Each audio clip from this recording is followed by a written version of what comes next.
Damn, bruh. It's a little tougher than I thought. How do I go live without showing my face? Um, I think there's a way to mute your camera, bro.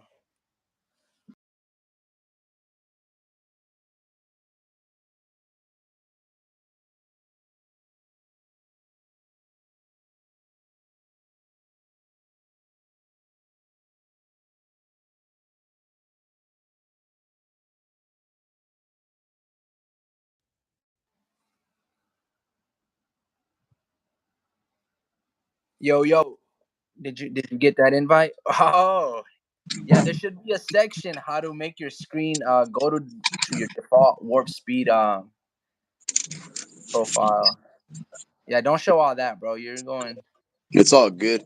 I'm just showing my work. Cuba Yeah, that's people, who's on the live right here? nobody, bro. Just you and me.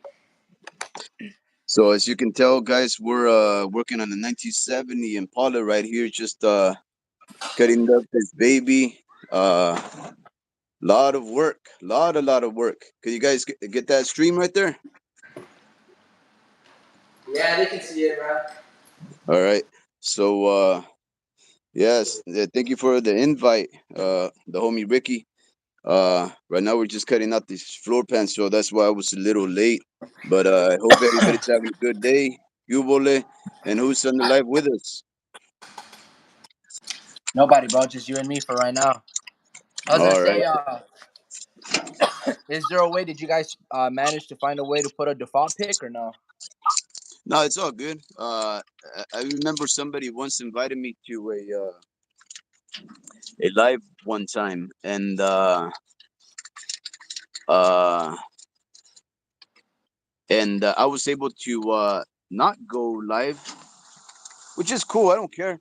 I mean, it's just that I guess some people prefer their privacy, and since I am a private individual, I figured um I'd like to perhaps conceal my ugly mug, but I don't know anybody, no money, uh, and I hope I ain't got no kind of enemies, so it's all good. Yeah. No. When I got invited to the Ring IQ one, I had to download. I downloaded the Google app, and Yeah. then they send me the link, and then I was able to. I have more functions. Um, like you can add a profile pic and all these other things, but I wasn't Mhm. able to right now. I don't know why. Even on the little top right corner, it doesn't even give me that many options either. So that kind of sucks. I can't even see the chat. It says I It's guess all it's good. maxed out. Hey, homie Ricky, so you wanted to talk about wrestling? You wanted to talk about lucha libre or what? Nah. I wanted to talk boxing. Órale, Uh, órale. Let me see. But yeah, I wanted to talk boxing. I'm just trying to get Yeah. See. All right. So right here. yeah, I guess we gotta. I'm not exactly too All sure right. what are the options Let it because just that right. says remove guest. It doesn't tell me that I can add. It says share, but share what though? Create post or copy link. Share with your audience. Hey, you know the story about this dude right here? This dude right here killed our old homie. He killed the old dog by the name of Curly. This guy was a puppy. Oh my He, gosh. this guy was a puppy. He was very jealous of the other guy. He was fighting for that attention. So this vato right here, he ended up biting the dude's face, breaking his jaw and everything. Sort of like uh, what was it? Who's the one who broke Oscar Valdez's face? Um, uh, I can't remember what his name was, but Not too anyways, sure either, but it was a UK cat though. oh, Yeah, oh, wow, broke his jaw. yeah. So anyways, so these are the floor pans that I'm gonna be they're pans for the trunk area that I'm working on right now. His So name is Scott Quigg. Scott Quigg, yeah, that was a Man, good fight.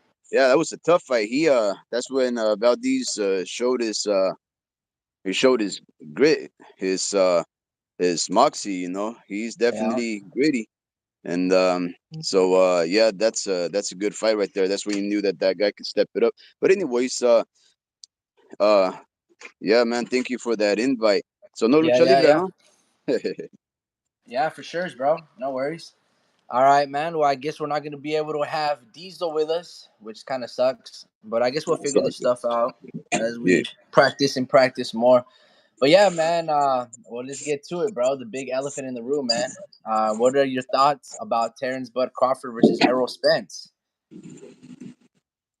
I You guess. know, well, look, man, my philosophy when it comes to the sport is that you really have to take things at face value. I really like to keep things simple. I don't like to complicate myself too much unnecessarily if I don't have to. Like, for example, I don't like to deal in fantasy fights like who would win between this guy and that guy because I deal with reality, not so much fantasy. So I don't really like to delve into topics that ain't of any kind of importance. So, considering the fact that I like to take things at face value, well, uh, man, what can I say? I mean, that was a virtuoso performance, man. That's I don't think I've ever seen anything like that in my life. Uh, I've seen, everybody harkens back to that Corrales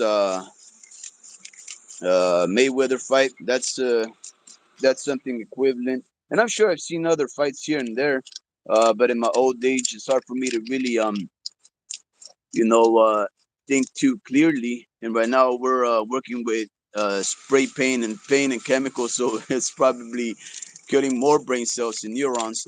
But otherwise, look, it's simple, right? There's a lot of things going on, a lot of things being said about neurological damage, about the residual effects of that car crash that Errol Spence suffered when he was in a drunken stupor. Uh, that this was not dispensed of old, uh, that he's too probably outgrown that weight. All of those things probably have so much validity, man, so much validity, right? But again, I like to just take things at face value, and there's no such thing as equality in life. There's no such thing as a fair fight. There's no person that's 5'4", 120 pounds, the same physical dimensions, the same haircut, uh, eating the same food, everything where we can say this person and this person are exactly and perfectly matched for each other. So it's always boiling down to who does little more and who prepares themselves the best. And a lot of the things that ex- exposed Errol Spence to that risk uh, of being, let's say, unprepared or outside of his element or outside of his norm as far as fighting styles and whatnot. That has nothing to do with Terrence Crawford. Terrence Crawford did his job, and I'm a big Errol Spence fan. In fact, he was my guy to that I was cheering on. Not that I thought he was gonna win.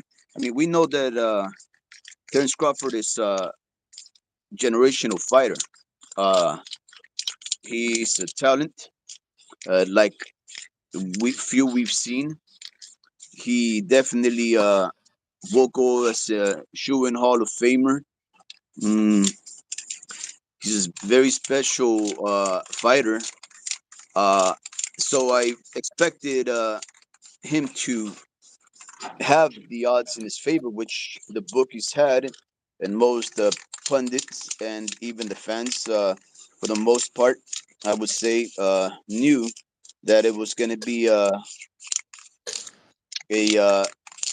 far-fetched fight for Spence to win. Um, but I mean, look, Right now, I'm thinking the same thing I was thinking when I saw I knew it beat the crap out of Fulton, which is this guy can go up another weight class, beat four guys for four belts, then go another weight class to 160, and probably have uh, his first true challenge, or at least the exposition to a defeat. Um, I think Spence is a man with a lot of uh, pride, uh, but he is a man, so that's why he took this fight. And when Terrence Crawford said this fight happened because of you, is because he probably went against his handler's wishes. Al Heyman probably did not want that fight to happen. I don't think Spence ever gave a crap about whether he fought Terrence Crawford or not. He figures if it makes money and it puts a good dub on my record, he'll take it. So the Vato, he's a good guy, fail a man with faults. Um, but I think it was the beating of a lifetime. And if Spence comes back a shot man at 154, he'll be more shot as a result of what happened, what transpired over the weekend. So, Terrence Crawford, hell of a fighter. Have nothing bad to say about the guy except great things. And when I talk to my children about boxing, and prepare them for boxing, I tell them to look towards Errol Spence as a role model uh, when it comes to the sport, the way he moves, the way he speaks, the way he deals with his family, and the way that he fights in particular. Um, so hell of a fighter, bro. What can I say? The beatdown of a lifetime, and Spence. Both of them deserve that fight. Both of them deserve that fight. Yeah, no. Do you think that Bud having three trainers and Derrick James having this amazing roster that he might have overlooked Bud? And you think, you know what? It's kind of crazy, bro, because I can't even hear myself. I'm not sure if you're No, I could hear you close. though. I could hear you. Yeah, do you Um, think Derrick James, cut himself a little too thin, knowing that he should have been preparing Errol Spence for the most versatile boxer that boxing has to offer in Bud? And do you think adding like Joshua and Ryan Garcia messed up on that time? well, perhaps a bit, right? I mean, you have a lot of fighters that are fighting in a quick succession for the most part. You had what's that kid who just fought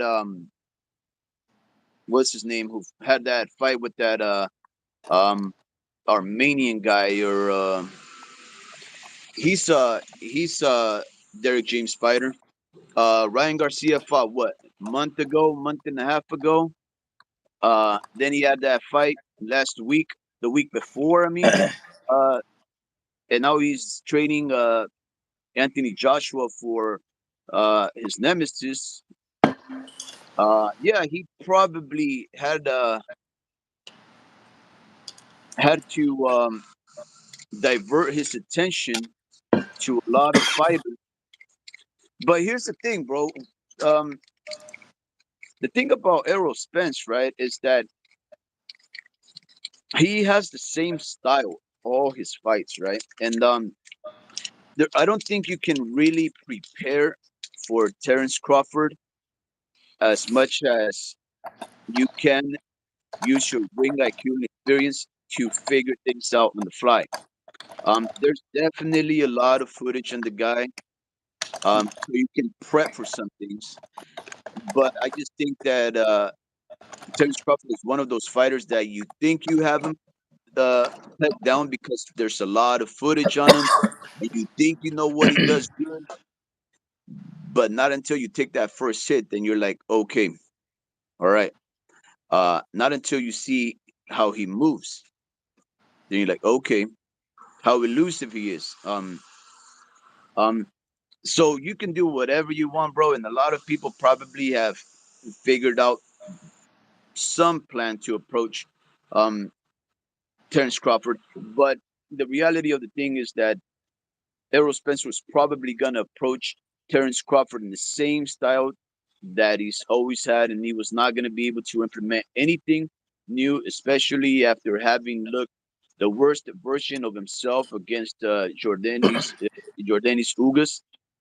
Um, you cannot look like that against a B or a C class fighter like Jordanis Ugas, um, and expect to for that to work against an A class fighter like Terence Crawford. So, yeah, I believe Derek James probably spread himself out thin, but a lot of this was going to have to come down to Spence, anyways. Uh, Knowing that he had a long layoff uh, and a busy trainer, he had to do things on his own. He was going to have to figure things out, uh, keep his nose clean, stay in the gym. But if there is some truth to what they're saying about the physical harm that's been left on Errol Spence as a result of his accident and the fights that he's had afterwards, I don't think there was going to be any shot, anyways. But nonetheless, I have to go with my guy, right? I mean, I become a fan of fighters because of the entertainment value they provide me, and that's the only responsibility that I have as a fan. Uh, and to build any and loyalty that I can have as a fan for any fighter.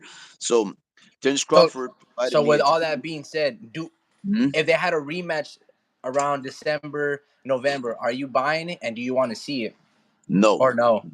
no way in hell, no way. Not at 154. Nope, not an immediate rematch. I am a person that is completely against an immediate rematch in any circumstance besides a draw. So, uh, this was not a draw. Now let's push that and say, okay, what about in the close fight? Something controversial? Nope, I'm completely against that because if we if we allow them, if we allow these promotions, these handlers, these broadcasters to always present us fights, and just because of a wrong decision or a close fight or maybe some shenanigans, they end up trying to push us a rematch, then it's all business. It's all business. We're just basically on a slippery slope, allowing these promoters to sell us the same product when they should have just got it right the first time. So no, I don't believe a rematch in any circumstance unless it's a draw, not in a close fight. If there's a clear winner, or even if somebody's been deemed a clear winner, uh, that's enough for me. Um, uh, Now, an immediate rematch is the worst thing ever. So no rematch at 154. Spence has to drop in rank, take a soft touch to even see if that guy is uh, is who he's gonna be after this fight. Because this might be the devastation to end his career. That's my opinion. Damn. Yeah, I mean, I'll say this. I only want to watch a rematch because Bud will probably still fuck him up, but I know that Arrow isn't. What I saw Saturday, not only was it shocking, but I couldn't believe that's what we waited 5 years to see. And what I mean by that is when I look back in all of these fights, I've never seen anything quite like this. But it does remind me of Sergio Maravilla versus Cotto. Now, just a little Oh yeah. context was Cotto was moving up to middleweight. He challenged Sergio, and Sergio had been off for a year. He was recovering from an ass beating, in my opinion, that he got from Martin Murray over there in Argentina, and it was raining outside. And he was resting up for knee surgery. So when he fought Cotto, the first left hook that Cotto landed, it was a temple shot. But from that point on, I think it might have been the first round, Maravilla's legs were completely gone. And Cotto ended up knocking him down like 3, 4 more times. Sergio kept getting up because his legs were completely shot. It wasn't like a debilitating blows that were just like making his face look deformed like Bud had Crawford, but his legs were completely gone, and Cotto just, carried him to give the fans, time. What, Drewski? Did you click go live together? Yes, sir. I did click that. But yeah, so that's kind of what it reminded me in terms of Errol's response to the punches that he was receiving from Bud. Um, I'm not saying Errol was dehydrated, but I am going to say that I don't know if he was processing things correctly because again, the his reaction, all right, to every single punch, it looked like he was falling down. So I don't know if it was the weight cut or if he wasn't breathing correctly, but he looked like an amateur. Like when a Yeah. grown man fights an adult, or like a grown man fights an adult, an amateur fights an adult, or an amateur Yeah. fights a pro fighter, and you start ducking and overreacting to the punches that these guys are hitting you with. That's how I read his body language. It almost seemed like bro, you're getting hit by a truck and you don't really know what to do but just kind of cower and throw your hands up in the air and in desperation. Yeah. And I'm talking about every little punch. He was ducking below the waist. You can't duck that low because Bud targets the temples. He targets behind the ear. A lot of those punches, I'm not gonna say they're illegal because that's why you don't duck that low. And if you Yeah. duck that low, you duck with your hands covering up. Um, yeah, I feel you, Drew. It's just a weird setting. I don't know. I don't really get on my phone that I'm going live with. I can't even chat with you guys. I had to log on to my computer just to be able to see the live chat and then text. So it's kind of strange. I gotta maybe set up another a router or go to StreamYard or something. But I'm very limited. I think once I get access tomorrow, then it's possible. Maybe. But yeah, going back to what I was saying, Arrow wasn't seeing the punches correctly, and his body wasn't reacting to it. Yeah. I'm not gonna say that it was, he should have had a tune-up because he looked exactly, um, you know, he don't believe in tune-ups, and then B, only because you have 50 plus subs. And then not only did he don't need tune-ups, he's been doing the same thing fighting one time a year against Danny Garcia and against Ugas. The difference is Bud was able to exploit his flaws when those other two fighters couldn't. Um, texted you guys the screenshot, and I got the screenshot and I got the YouTube link that you sent me, bro. Yeah, I just gotta figure it out and maybe set up something much professional, bro, because I want to have a thumbnail, but again, I don't really get this many displays or even I just don't get many options, bro, to really kind of mess around. But um, Well, but here's the yeah, thing about I do want to watch a rematch just based off that factor. But at the same time, like I waited 5 years for this fight, and I got all the answers that I wanted. It wasn't the answers um that I was expecting, but it answered all my questions. It answered all my questions. I knew Bud was a really good fighter. And just like the rest of the world, I thought it was going to be a 50-50 fight, maybe a 60-40, hell 70-30. But yeah, bro, that was a sacrifice. That shit wasn't even close. Quite honestly, it was quite embarrassing. Um, Now I know Arrow got paid handsomely. The pay-per-views they did 650 to 700,000 pay-per-view buys, which is amazing. But I know, bro, like those images. I had screenshotted some images, bro. His face looks uh yeah, bro. It looked like I was watching, them people from Alabama, lynching Emmett Till. That's kind of what I imagined. Like it looked bad, bad. yeah, Um, yeah, that's good. I mean, that's very that gives me a uh visceral effect. That hit right there at the stomach, right there at the core. It was a gory experience. It really was. The term is gory. Uh, it was gory. Uh, the term that you used, you called it a sacrifice, and I think that's apropos because we somebody needed to appease the boxing gods. I needed violence, and this fight delivered. I wanted a tougher fight for both fellers. We only got it for one feller. Uh, I was quite disappointed because not because of my guy losing again.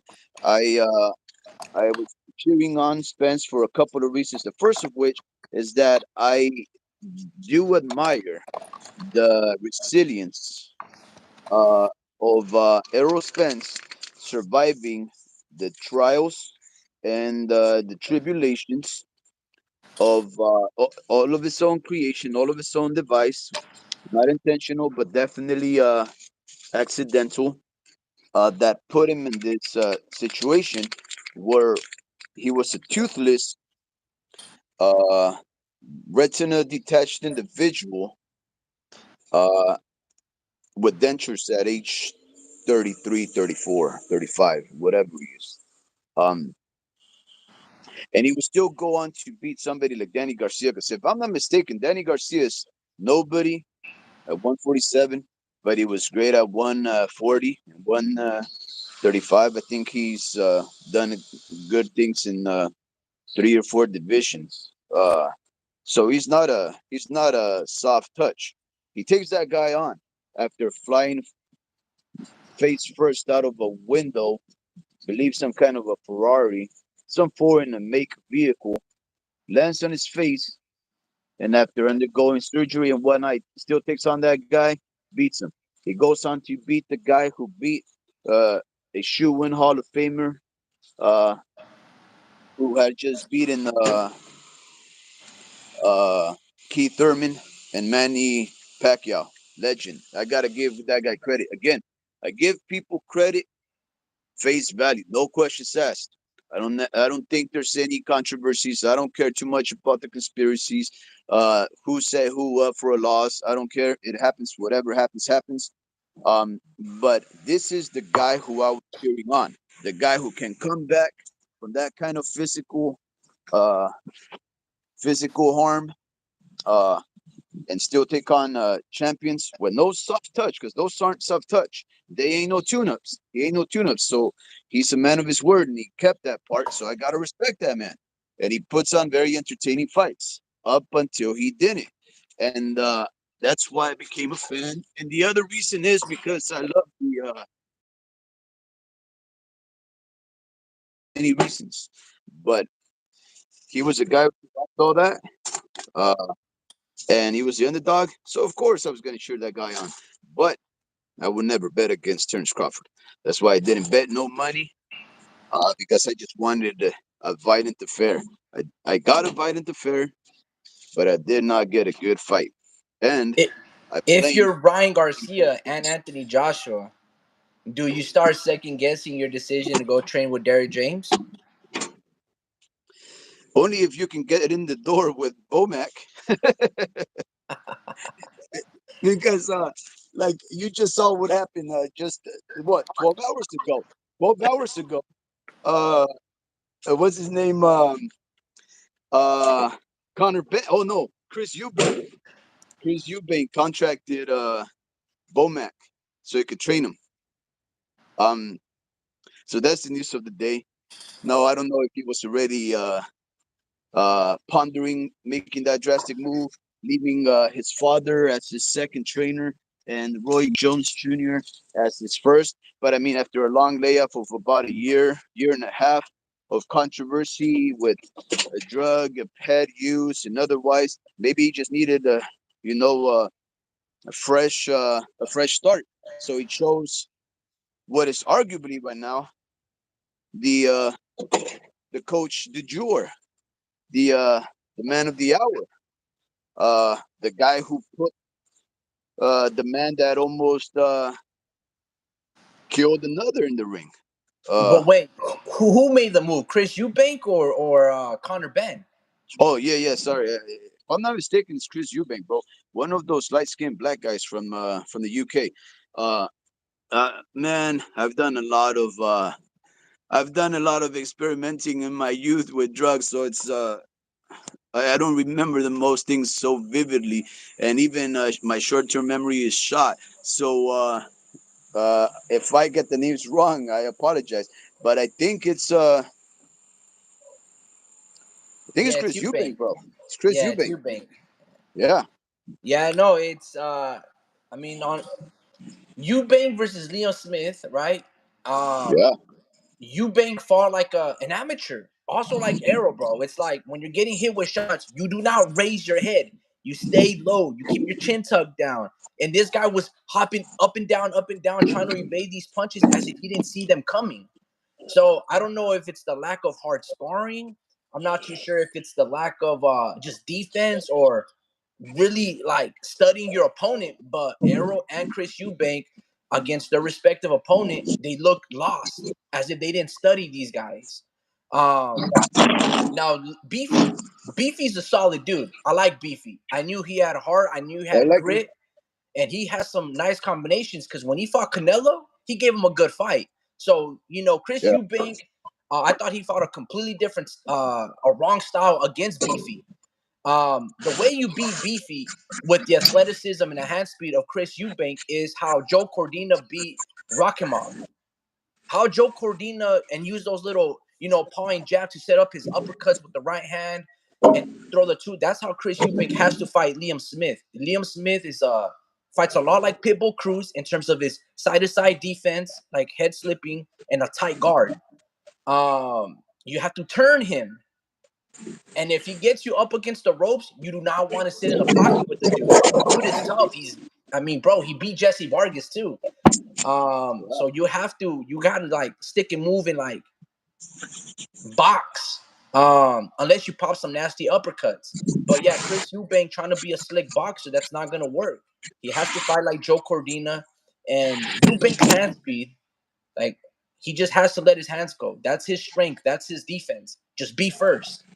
The less the more time or the less time you give Liam Smith to think, he won't be able to find your exploits. So he's got a piece that I don't know, 10, 30 piece combination Eubank likes hitting the bags with. That's what he's got to do. Because if it becomes a thinking man's game and a counter punching game, I got Beefy all over and again by KO. But yeah, it's gonna be very interesting to see what Bomac does. But yeah, man, it's maybe long overdue to give Bomac his flowers. I mean, uh,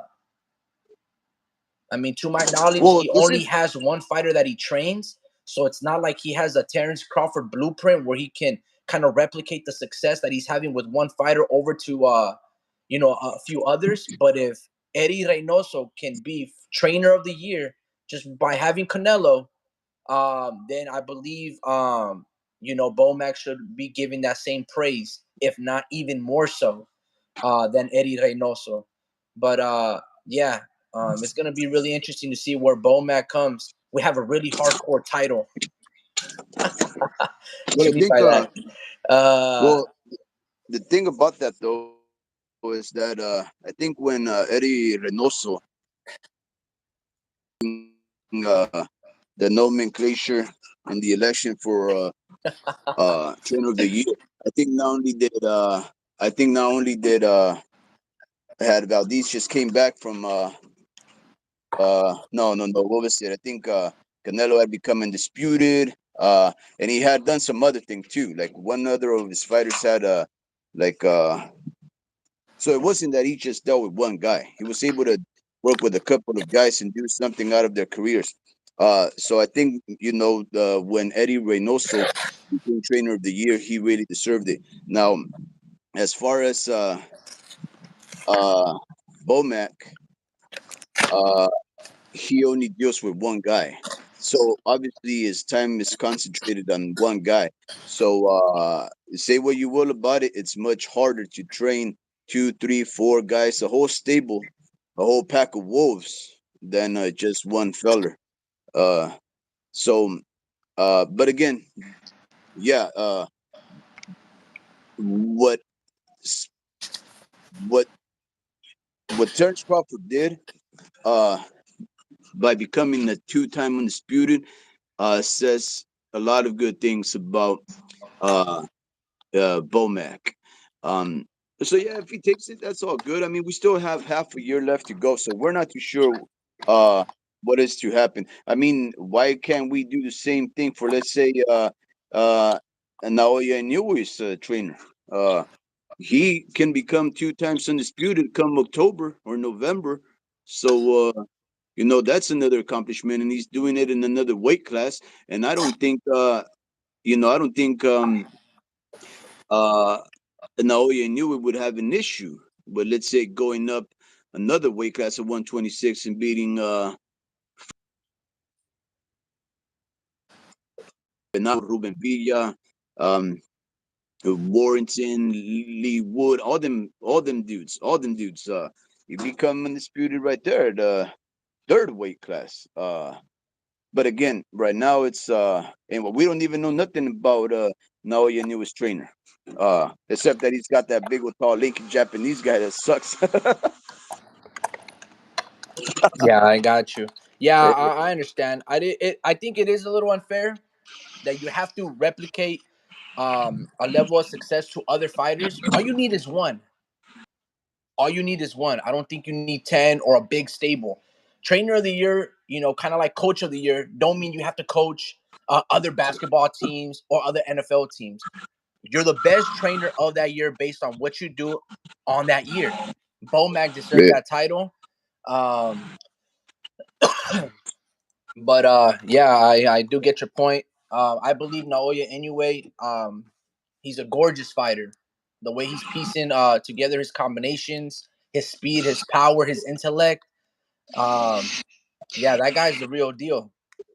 I think he would have a lot of success at 126, beating Lee Wood, Ruben Villa, Robeisy Ramirez, and I'm sure that he will go up to. I think his power, his speed, and his size. He's Manny Pacquiao's height. Yeah. So if Pacquiao can go all the way to 147 and fight Margarito at 152, I think, not saying Naoya can do all that stuff, but I can for sure see him go up to 130, 126, and 135 respectively. Um, 130 for sure. I can see him doing that. 135. He could go all those weight classes, bro. But whether or not he'll be highly competitive, that's something that's left to be said. Like, I mean, for example, look, I'm not trying to belittle the accomplishments of Naoya Inoue, right? But the fact of the matter is that he became undisputed, procuring his fourth belt at 118 by having fought a guy that fought such a negative fight that I doubt he threw 10 punches in the whole thing, and that's Paul Butler, right? Um, he got the belt on the vacancy when I think that Pinoy fighter Casimero, Jean-Pierre Casimero, is that no uh, Casimero, right? Was that the mhm. guy who? So whatever he done, he lost that belt, and the worst way to get a belt was the way that Paul Butler got his, which is not even in the vacancy where he has to fight another felder for that. He just got it gifted to him. Now, again, because I like to see things as face value, I don't ask too many questions about how you obtain a belt. What matters is that he got the belt. Uh, and he's obviously the first guy to get chosen for that belt because he position himself to get it, to either fight for it. But if ain't nobody there to fight for it, well then he gets it handed to him willy nilly. Now, uh, that was one of the worst fights I've seen. Uh, because although Naoya knew it looked excellent at cutting off the ring and eventually stopped his foe, um, the thing is, it was not competitive. Uh, and I can't find any value in a fight that's not competitive because I'm thinking as a fan who wants to see ultimate violence, like to see blood, I like to see punishment. I didn't get that when Anoya got this belt, but whatever. He got 2, 3 belts before that from 2, 3 fighters. That's great. Now, if that was not redemption enough, because I don't think it was redemptive enough for us to really say a lot of great things about his procurement of Undisputed at 118. The way that you redeem yourself is by taking on what most people consider the most talented, challenging champion at a higher weight class. So that's what he decided to do when he went to fight Stephen Fulton.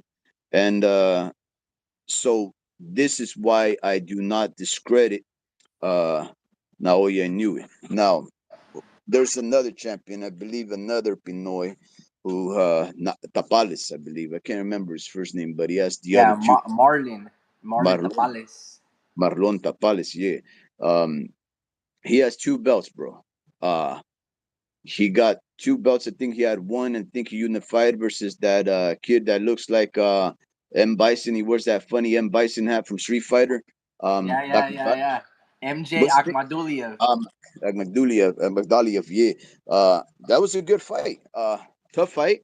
I think he may have, just eked the win, or maybe got it gifted because Magdaliev, I think he was more than competitive and deserving enough to get that.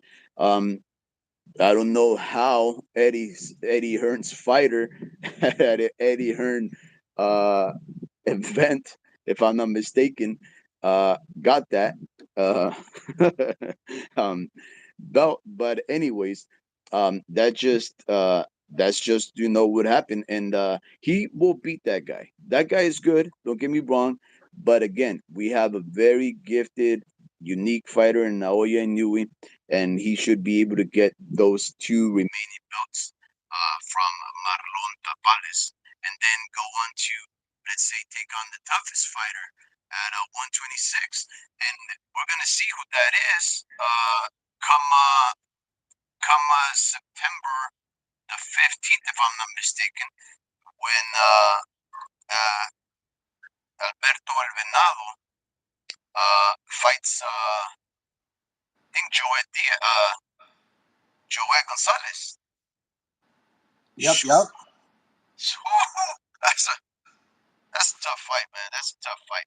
That's a tough fight. Wow. But I Yeah, can see no, I, Naoya I, I taking that agree. guy out too.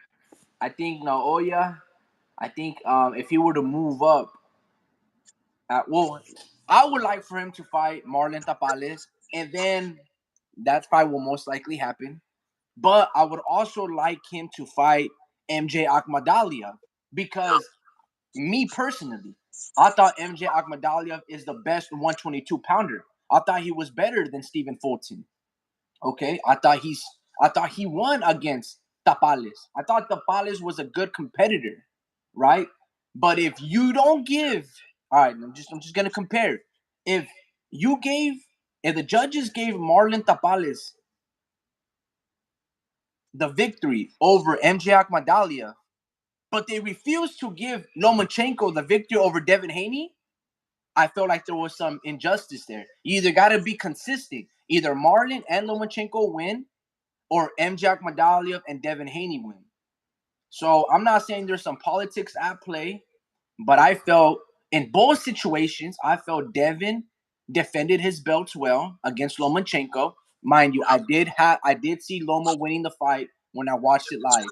And when I watched MJ Akhmadaliev live, I also had him winning and defending his belts. But Tapales was giving it to him. But I felt like, again, with boxing, there's a little bit of inconsistency. And I just felt like Marlon Tapales was a good competitor, but I don't think he did enough to take those two belts away from MJ Akhmadaliev. I still think MJ is the better 122 pounder in comparison to Brandon Figueroa, and in comparison to Stephen Fulton, Danny Roman, etc., and Marlon Tapales. But it just goes to say that if you are the champion and you have more than one belt, even one belt, you better add the rematch clause, because yeah, it kind of leaves it leaves you outside with your dick in your hand, and you don't get like, where's MJ right now? There's like no momentum for him. But anyway, I do hope that Naoya Inoue fights Tapales, and I hope he fights MJ Akhmadaliev before he moves to 126. But yeah, I think Naoya's power and speed will carry up to 126. And I think he would give the fighters like Venado Lopez, Joet Gonzales, Ruben Villa, all these guys very tough fights, if not probably beat them. He's very polished. He's very creative with his combinations. Um, yeah, he's fucking fantastic. But yeah, that being said, I do hope that Naoya fights MJ Akmadaliev before. But again, no one's gonna care really too much about Bison. And yeah, bro, the Ryu Street Fighter just continues with this throne. But yeah, bro, Naoya is fantastic. Um, Yeah. do you think that Naoya, all right, has better skills than Terrence Crawford? Well, I think he's a better technical fighter for sure. And I think Terence Crawford is a natural athlete.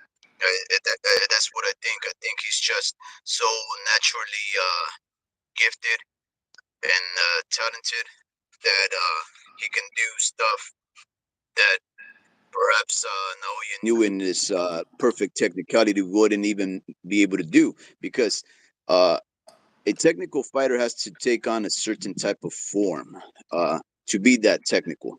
Um, and and there is some limitations in the form, because going outside of the form is a deformity, and Naoya knew it would not look like a deformed, uh, uninformed uh, fighter. He would always be uniformed uh, and poised. Where poised, and by poised I mean by posture and just in stance, and just the way that he would approach a fight. Now, Terence Crawford would just be more creative, uh, um, because of the things that he can do with his body naturally.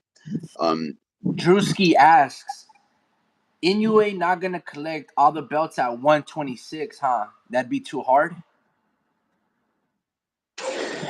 it's because, look, we have run down the names. Look, bro, run down the names. See, you're talking about fighters that are uh, naturally heavier. We are considering the Naoya Inoue fought as low as 112. I think even below that, because he skipped the whole weight class at 115. I think out of respect for the fights that Juan Francisco Estrada and Chocolatito and So Rungvisai were thinking of taking on back then. So for whatever reason or another, either the politics did not allow for him to enter because nobody wanted to deal with him, or perhaps he wanted to see those fights personally as a fighter. There's nothing wrong with skipping a whole division, I would say, especially if you go on to fight in another division that's heavier. So he skipped 115 to go to 118, where we can argue definitely that 118 is softer than at 115. But can he go on to 126? Look, bro, to get all four belts, well, let's say there's unifications and four belts becomes two belts, or four belts becomes uh just two fighters, instead of one guy maybe gets two and two, one guy gets two, another guy gets two, another guy gets one, another one gets three, whatever. That would mean that he would just have to beat two fighters to become undisputed at 126. So yeah, he could do it. I could do it. He could do it. um but here's the thing, though. I actually believe that if he fought each champion that has a belt, I think I would give him favorable odds. Read me out the names at 126, bro, if you don't mind.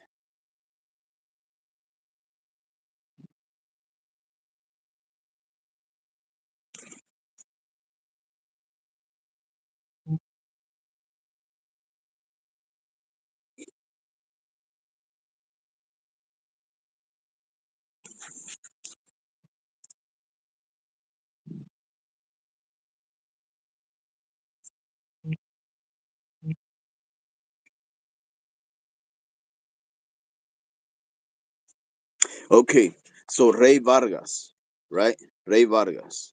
Yeah, he could beat that boy. Lee Wood, he could beat that boy. Uh, Luis Venado, Luis Alberto, El Venado Lopez. That's the guy who gives him the toughest fight, bro. Um, because Gives look, Naoya anyway the toughest fight. yeah, I think El Venado does. Okay. Because see, here's the thing. Um, uh, Lee Wood is a straight up and down fighter, right? So we're gonna simple and it's actually been uh outclassed by Nick Condon up, and it's just that he has a chin. Um, he was getting outclassed until he wasn't.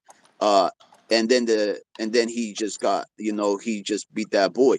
But otherwise, that just means that an Olympian level fighter can put hands on Lee Wood.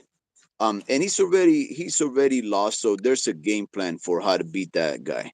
Um, Ray Vargas, uh, it's because Uh, Ray Vargas, right? I don't give him much odds at all, bro. He gets destroyed quick. That guy gets destroyed quick. Um, Robesi Ramirez, I see him maybe even get knocked out. Um, he's very good Cuban fighter.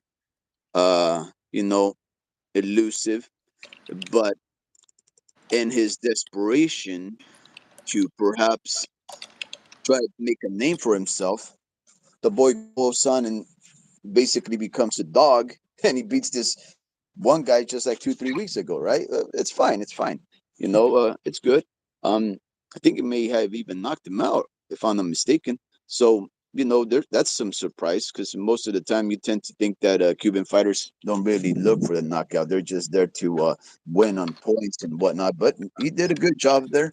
But I really think the uh, the creative punches and aggression. I'm going to go here. All right. All right. Give me an energy drink. Oh, kombucha. Oh, energy drink. No, no, no. Give me a booch. Give me a bucha. Um, but El Venado, see, you can't really prepare yourself for El Venado, because he doesn't he's very unorthodox. He just goes with the flow. He does what he needs to lay hands on you. So if that means he has to hyperextend, if he has to move out of the way, if he has to chase you, if he has to swing his arms, he's gonna land somehow, even just by the way that he throws his punches, because he's following you, and he's a come forward fighter. That's the thing that would make Naoya Inoue a bit more standoffish and perhaps throw him off his game plan, because he's the guy that's supposed to come forward, because he believes in his power. He believes in his ability to cut off the ring and chase you down and hunt you, uh, like the lion to the impala. Um, but uh, but El Venado is still, he's a very erratic.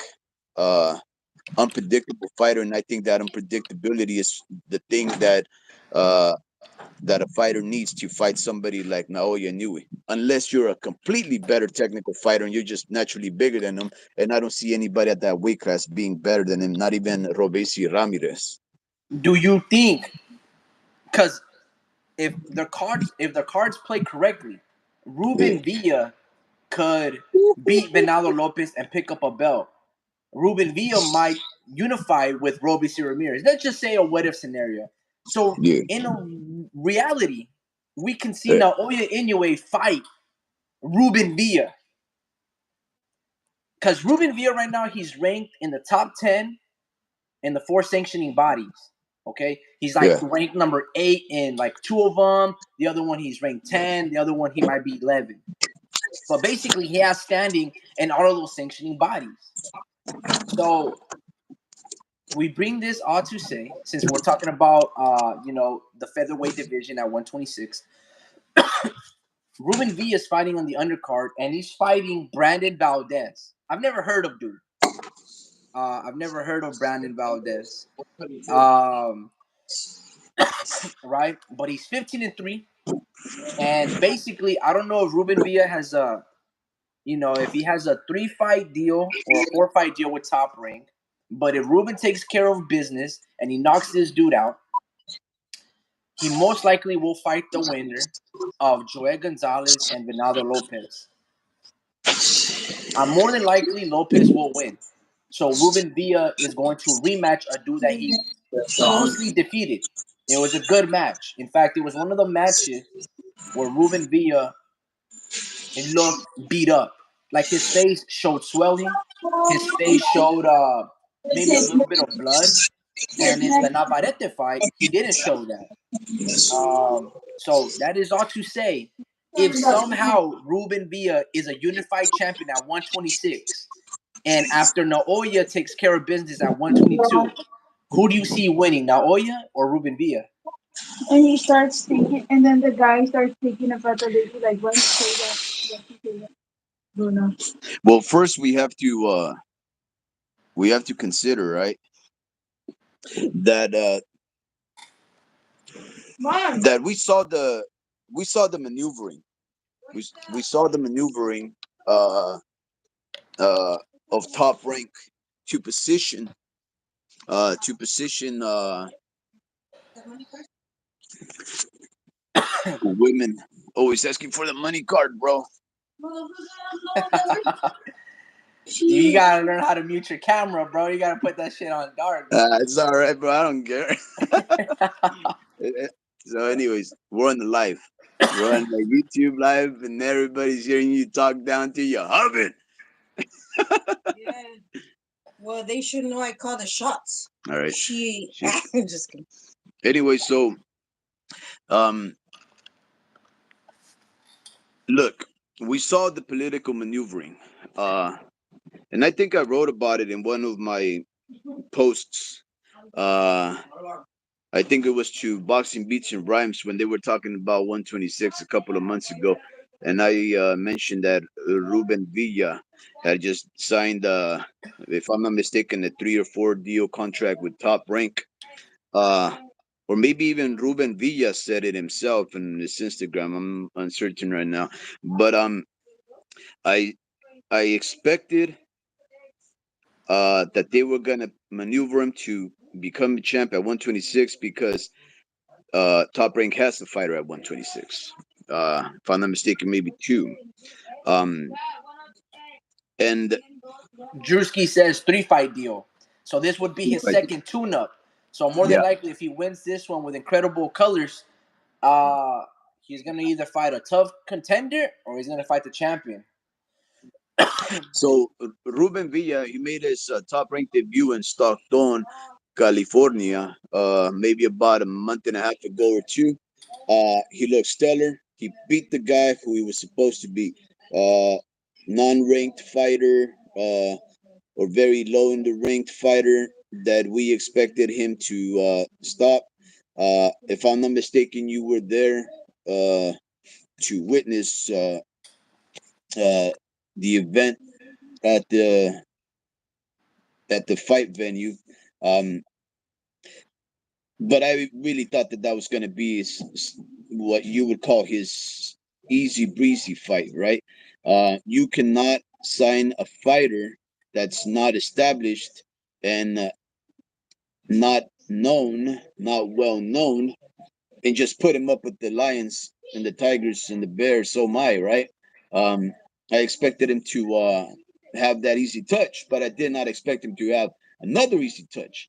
And maybe I'm completely mistaken. Maybe this guy that you just mentioned, whose name I've never heard of, is not an easy touch. Maybe he's just uh, an unknown fighter, like a lot of fighters that people don't give any credit to because their name just does not resonate with the memory, and maybe they just think this is going to be a soft touch. But if I'm not mistaken, El Venado was once a soft touch, and when they put him up against what is his name from Merced or Stockton Gabriel Flores, that young kid that Top Rank was promoting from the valley or whatnot. Uh, he made a name for himself, and now Venado's just gone beat all kinds of fucking champs. He's a beast. He's not the fighter that uh, Ruben Villa once faced about 11 fights ago now. Venado's a dangerous man. Now, I would not say I wouldn't even think about a Ruben Villa versus Inouye fight, because Ruben Villa might have to face the guy he once beat at a Thompson boxing event, um, in El Venado. And I don't think El Venado is the guy who he was when they first fought. In fact, I think El Venado may upset Ruben Villa, because he's that one fighter that has taken a loss and made the most of it. He's beaten the likes of Josh Warrington. Uh, who else did he beat? Yeah, he Uh, beat Josh Warrington. he He beat two knocked out undefeated Michael fighters. Conlon, Yeah, Mick Conlon.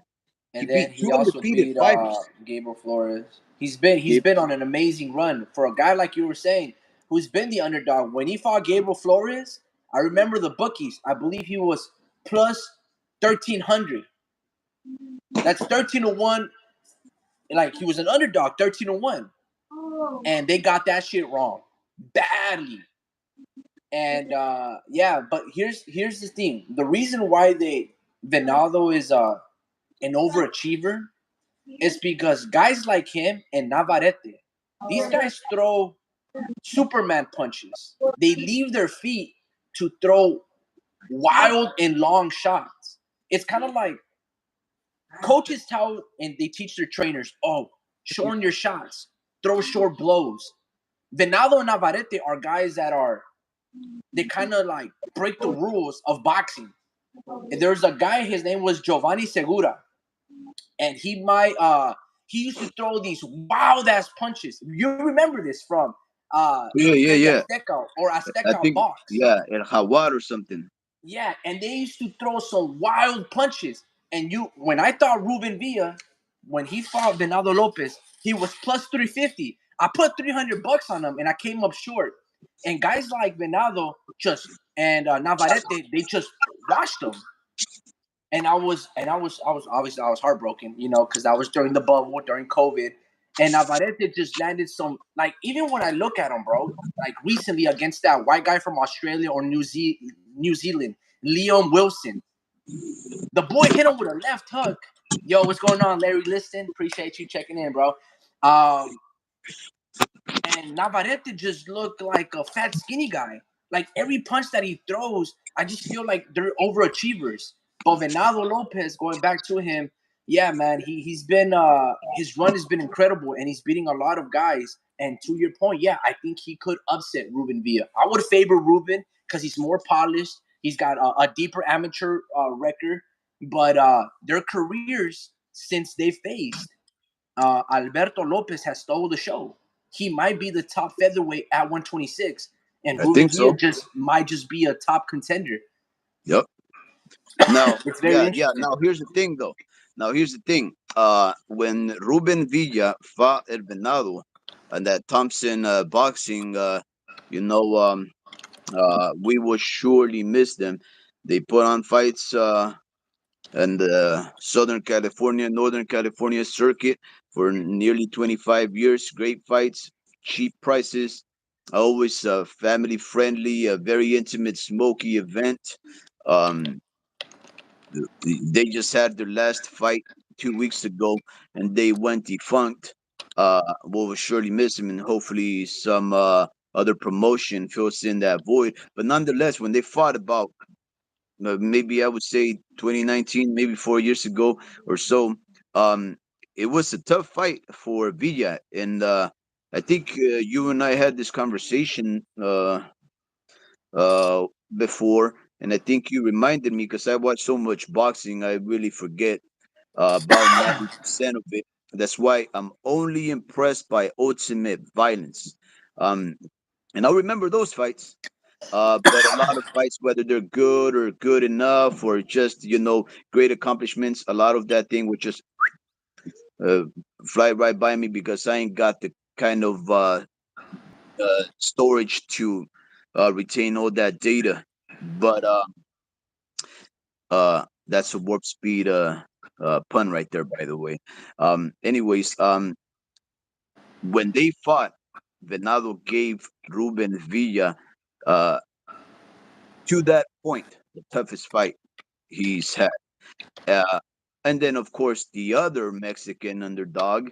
Uh, well, no, I guess he would have been the favorite because he would have been champion then. Or they were actually fighting for a vacancy, if I'm not mistaken. Emmanuel Navarrete, El Vaquero Navarrete. Then, of course, that became the toughest fight. But even that fight, Ruben Villa was doing great, bro. Except if it wasn't for those knockdowns, he would have won him, I believe.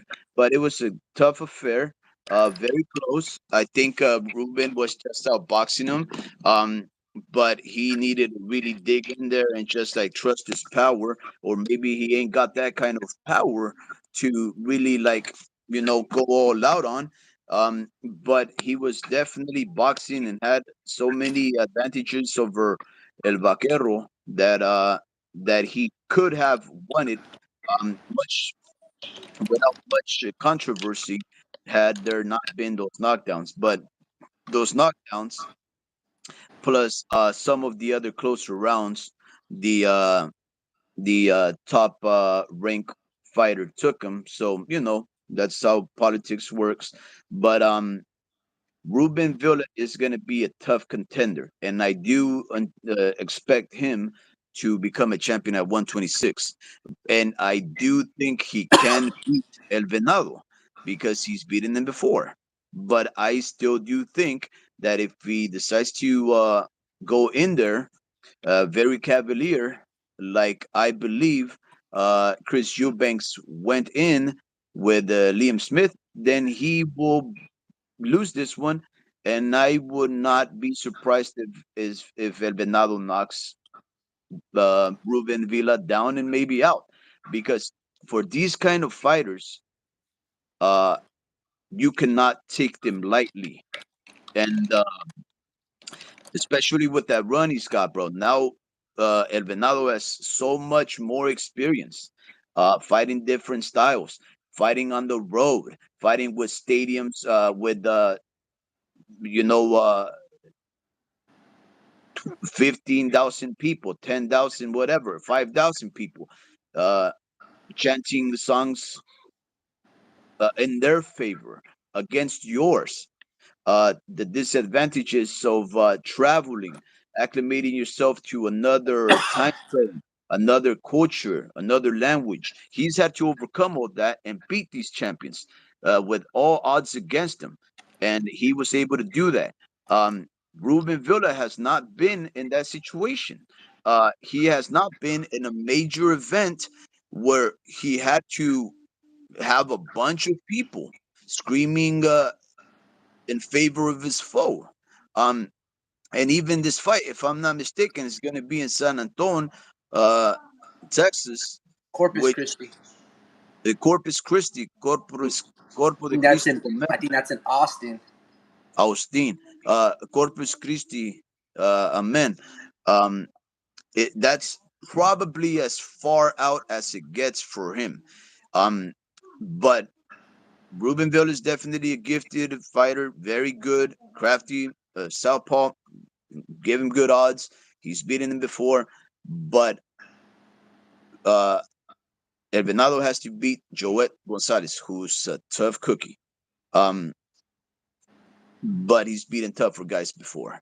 Um, and it's gonna be a hell of a fight. But I still do think that Ruben Villa can be a champ, bro. He's from what I understand, he's gonna stick at 126. Uh, and he's got all kinds of fighters there, bro. You can run the list, the top 10 names right there. Every guy right there is a fight I want to see. So going back, because I know I could ramble on. You said something about Naoya Inoue at 122 fighting. Whoa, before we go back to Naoya, I want to Yeah, stay on Ruben for a all right. bit. Ruben, the difference between him and Venado, right? Besides everything that you said, he hasn't fought in enemy territory. He hasn't been fighting in packed stadiums like he did with Josh Warrington and things of that nature. That's a bit like going back. Their careers have gone completely different ways, not just in competition, which is one of the most important things. Venado has been battle tested with multiple styles, beating Olympians, beating champions, different hostile environments, but activity. Venado Lopez has, since he's fought Ruben Villa, he's fought like about over Double 10 the more fights. times, Yeah, double or the he's fought fights. in 6, 7 more fights than Ruben. Yep. Ruben's been very inactive. Yeah. Even when he finally tasted defeat against Navarrete, it took him 2 years to finally bounce to have a fight. And Yeah. then now he's since signing to Top Rank, he's been a little more active. And even that activity, which is good for Ruben, these are soft touches. Whereas Venado, it's test after test after test. It Yep. was first Mick Conlon. Now it's Joet Gonzales. Before Mick Conlon, it was Josh Warrington. Before Josh Warrington, it was Gabriel Flores. So again, not only we're talking about activity, but we're talking about leaps. And we just saw this Saturday, or last Saturday, while we think it's a 50-50 fight, that disparity of Crawford having a tune-up in between with David Avanesian and Errol Spence having a year layoff, we could see Ruben Villa get shattered, right? Because one guy has made leaps and bounds. We don't know how good Ruben Villa is, and we don't know how good he would look against a Gabriel Flores or a Josh Warrington or a Mick Conlon. If you ask me, those are 50-50 fights. However, Venado Lopez he beat all them dudes. But yeah, I think you might be onto something where Venado Lopez could make us cry, or at least make me cry, because I'm a big Ruben Villa fan. I support He's a that good dude a kid. Love lot. that guy. In fact, he's a great kid. Great person. Uh, you know, when I've seen him, I salute the kid.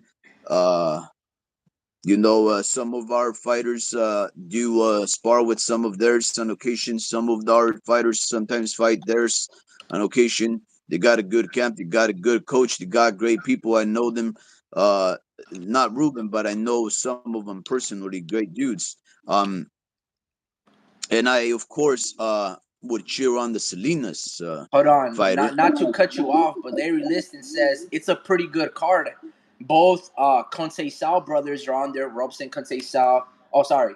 Robson Conceição, Jermaine Ortiz, Xander Sayas is on the card. Ruben Villa, and you Whoa! get Venado versus Joey Oh Gonzalez. man! Oh, we're God going. damn. We're going. We're going. We're Yeah, going. yeah, yeah, yeah, yeah. No, no, yeah. No, no, no. So, uh, no, I hate watching fights live unless I got ringside seats. That's how particular I am. I only had ringside seats in all the fights that I've gone to. Um, no more than a stone's throw. Uh, I have to see them up and close, sweat. Uh, flying everywhere, blood flying everywhere. Because if I can't get that, then I'll just watch it at home with my people, where we can pack a house, barbecue, have the luxuries, where we don't have to step over nobody's toes, pay $50 beers. I don't drink, by the way, but I'm just saying for those that do imbibe. Um, uh, I would rather watch a fight at home, but every single one of those guys you mentioned, I want to see fight. If you put Jermaine Ortiz, see, Jermaine Ortiz is the guy that I really want to get behind. Um, I've always wanted to train my son, who's my main fighter, um, to be an ambidextrous fighter. I've always wanted him to be a switch hitter for many advantages. Um, and I sometimes out of necessity. Um, but I've wanted to see him fight. Uh, Robson Conceição, I think he eked out a win against Oscar Valdez. Oscar Valdez, God bless him. great fighter.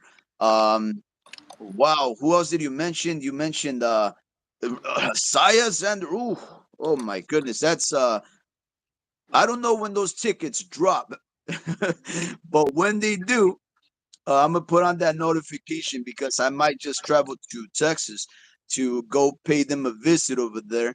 Um, because that's a hell of a lineup of fighters. Now, the thing is this: maybe those fighters are not gonna be pit against tough opponents, um, because that's the thing, though. Just because you have a bunch of great names doesn't mean you're gonna have them pit against a lot of great names or good fighters.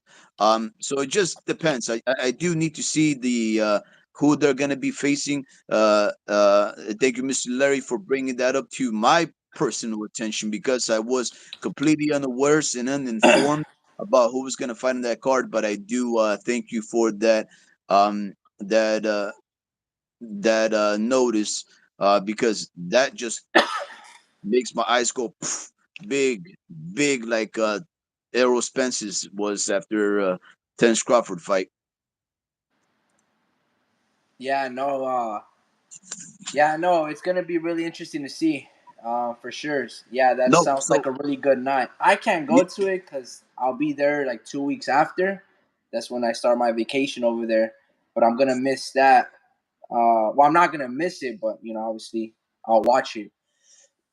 But yeah, no, Ruben Villa is gonna be it'll be really interesting to see. Sometimes I don't think they push Mexican Americans and Mexican fighters enough, which is weird because they mostly have a fan friendly style and most of them can sell. Yeah, yeah. I also feel like the Mexican American fighters really don't promote themselves very well when it comes down to the cameras. They're very respectful.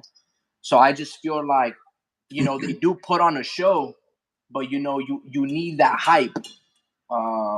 It doesn't you don't need to say outlandish things.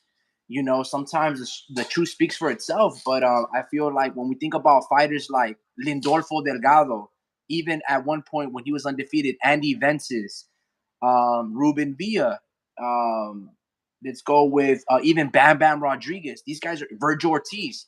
These guys are amazing fighters, but they're very soft spoken, very yep. polite, very gentleman-like, which is what we want to see out of these boxers that we look up to.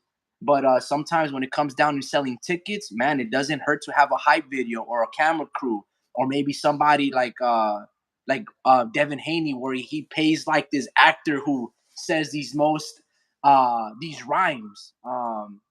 They need to have, yeah, like they need some of that Canelo swagger. Yeah, Um, like Mr. Liston said, yeah, some of these fighters do need to be they need to have that swagger. They do need to have that some panache. they need But that Teofimo Lopez Senior yeah, right there, yeah. just But saying you some see, outlandish things. Hell nah. See, I'm a diehard fan though, so I don't really need the theatrics, right? I don't need the theatrics. I don't need the unnecessary instigation. As soon as a person fights, assigns to fight another one, that's enough for me.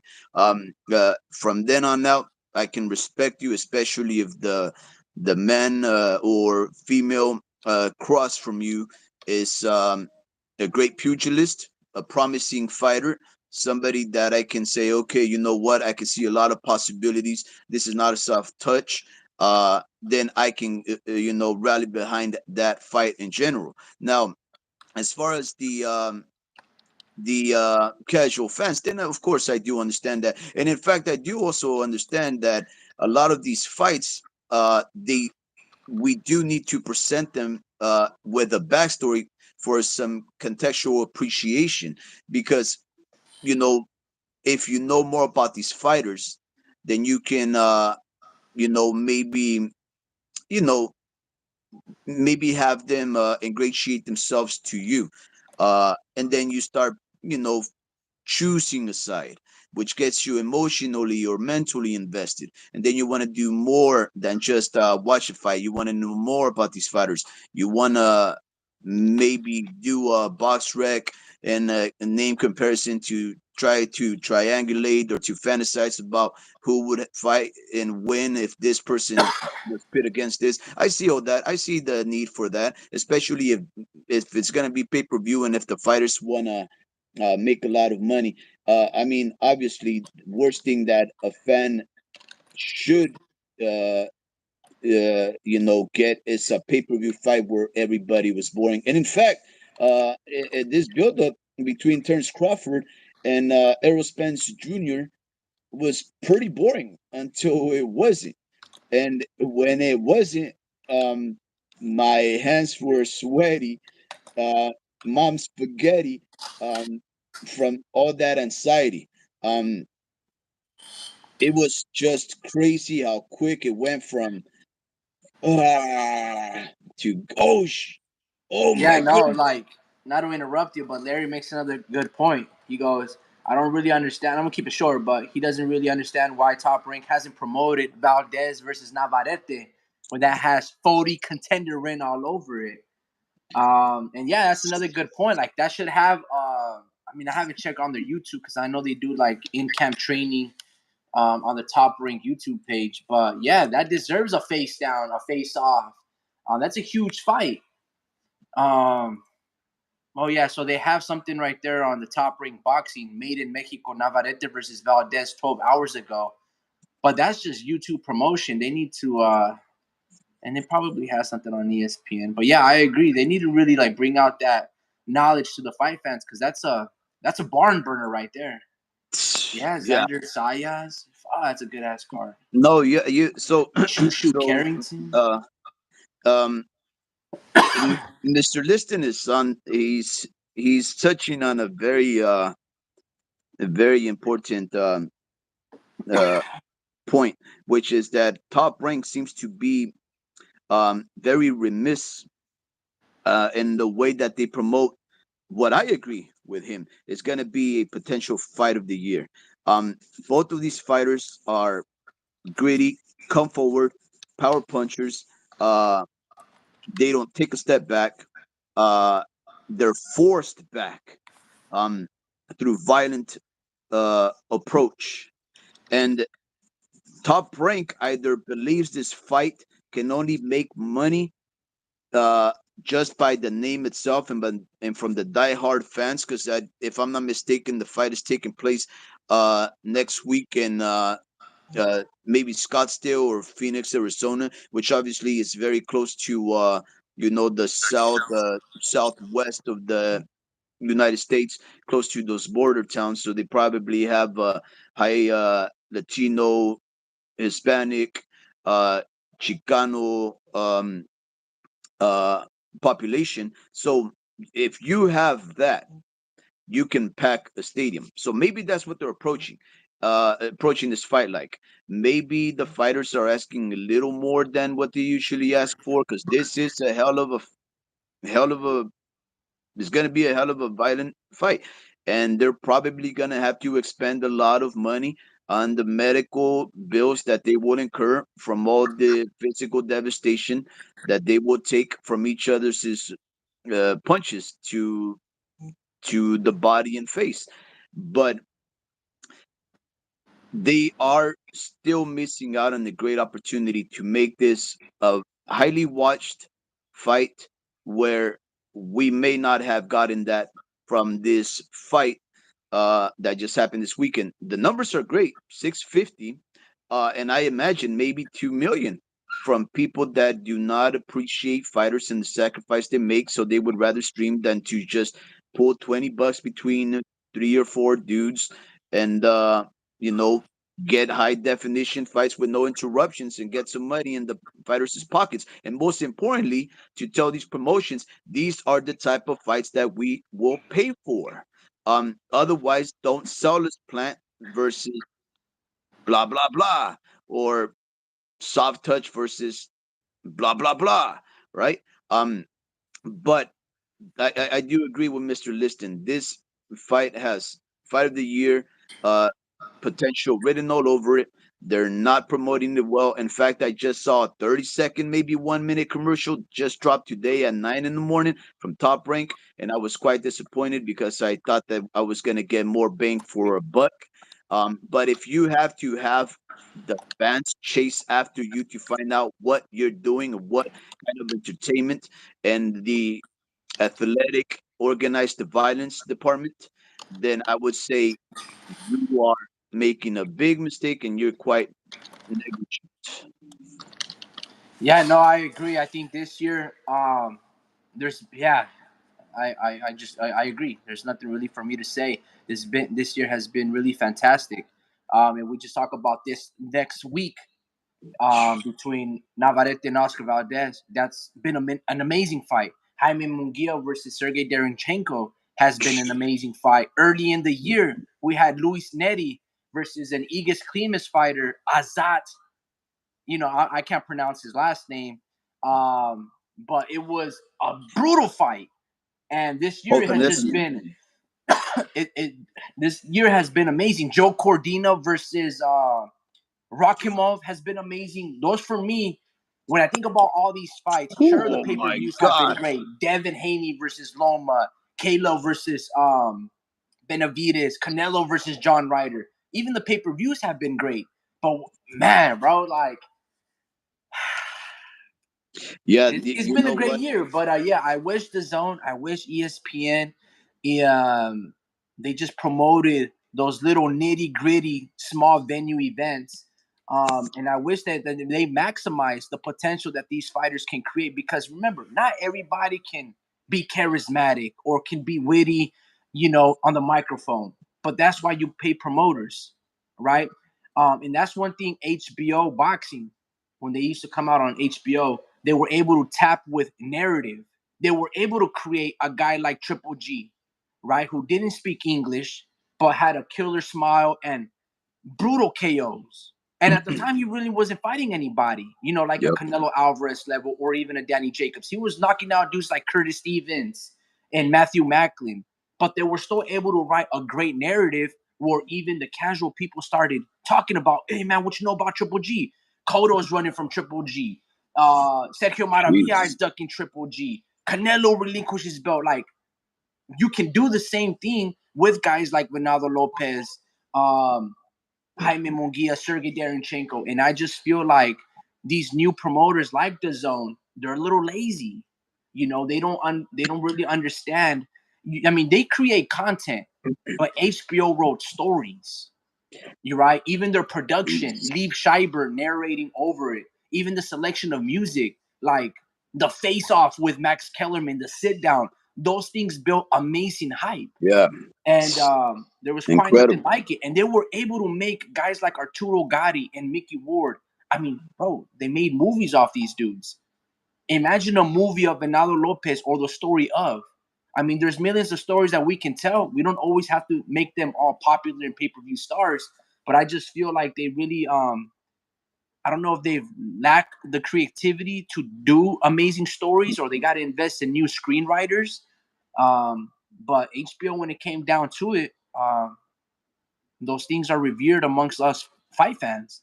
But yeah, no, man, this year has been impeccable.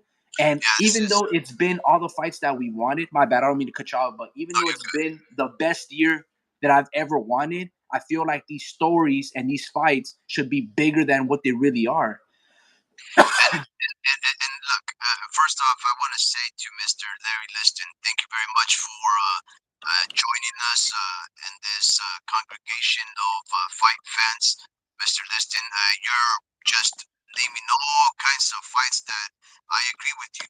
Incredible fights. Fight of the year contenders immediately. And it's almost like every month or so, we continue to say the same thing.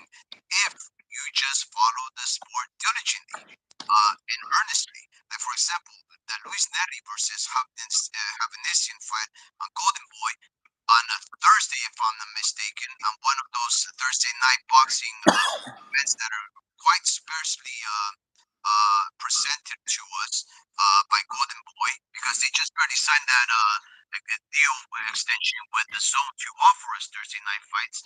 And I think, if I'm not mistaken, that's their first event that they showed us. That fight is one of those fights that was not well promoted, and you had to subscribe and follow these channels and pundits to make sure that you continue to be apprised and up to date with these fights. And you're absolutely right. I lament that a lot of people missed out on that fight, because that fight was great. Habanesian, he just became a star that I want to see him fight again and again and again. He was tricky. Luis Neri, he had to dig in deep, because that boy was not gonna. And if I'm not mistaken, I think Luis Neri lost him at the last round or so, or two. But he was like, yeah, it was a great fight. And then you went and you mentioned, let me see, Navarrete and Liam Wilson. Yeah, Liam Would you Wilson. consider Navarrete a pound for pound fighter on your pound for pound list? No. He's been a champ in 3 weight classes. Yeah, 122, 126, and now 130. Yeah, but look. That's pound for pound by definition, bro. Yeah, by definition, absolutely. He's able to go up in weight class. He's able to beat the champions. He's obviously competitive. He's devastating because he beats everybody by knockout for the most part. That's definitely pound for pound contender status. But right now we have so many fighters that have done equivalent or maybe even greater things that it's hard for you to knock anybody down to make room for a fighter like Navarrete. But yeah, if you maybe open up the doors, instead of top 10 pound for pound, and you make it like a top 15 pound for pound, yeah, you can make room for that guy. But of course, a lot of people don't put him up in there just because they tend to perhaps focus more so on the eye test versus the accomplishment test. And he's obviously a very faulty fighter, but nonetheless, yeah, he's accomplished. And well, he just hasn't gotten probably more belts than a lot of the other names. But nonetheless, yeah, that's a very great question to ask. Probably another person, because I really don't care too much about the pound for pound question, because if it ain't gonna be something logic based off accomplishments and Well, not check this going, out. Hold on, check this out. He beat Isaac Dogbo when yep, Dogbo was undefeated. Then he beat yeah, him again. Okay.